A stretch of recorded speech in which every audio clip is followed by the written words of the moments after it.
சஹாபாக்கள் ரசூல்லா காலத்துல தொழுகைக்கு வரும்போது எப்படி வருவாங்க கேட்டால், இந்த ஜமாத்துல சேர்றதுக்காக ஓடி வருவாங்களாம், விரைந்து வருவாங்களாம். அப்ப ரசூல்லா என்ன பண்றாங்கன்னா, அதை தடுக்கிற வண்ணமாக சில விஷயங்களை சொல்றாங்க. நீங்க தொழுகைக்கு வரும்போது ஓடி விரைந்து வராதீங்க, நீங்கள் நடந்து வாங்க, அலைக்கும் சக்கீனா, நிதானத்தை கடைபிடிங்கள் அப்படின்னு சொல்றாங்க. பமா அதிரப்தும் ரெக்காயத்தை அடைந்து விட்டால் சல்லு தொழுது கொள்ளுங்கள், ஒமா பாத்தக்கும் உங்களுக்கு எந்த ரெக்காயத்தை இமாமோடு சேராமல் விடுபட்டு விட்டதோ அதை நீங்க இமாம் சலாம் கொடுத்த பிறகு எழுந்து தொழுவுங்க அப்படின்னு ரசூலுல்லாஹ் சொல்றாங்க.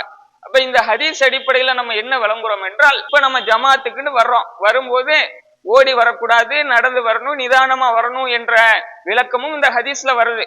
இன்னொன்னு என்ன வருது, நீங்கள் அந்த ஜமாத்துல இமாமோடு எதை அடைந்து விட்டீர்களோ அதை தொழுது கொள்ளுங்கள், எதை அடையலையோ எந்த ரெக்காத்துல நீங்க தொழலையோ அதை பிறகு இமாம் சலாம் கொடுத்த பிறகு எழுந்து தொழுவுங்கன்னு சொல்றாங்க.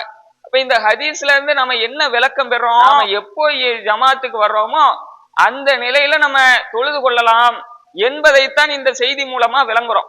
அப்போ நிறைய பேர் என்ன பண்றாங்கன்னா, வந்தா நிலையாகவே நிக்கிறாங்க, இமாம் மேல வரட்டும், எந்திரிச்சு நிக்கட்டும் அப்படின்னு இருக்கலாம். அது மார்க் அடிப்படையில தவறு கிடையாது.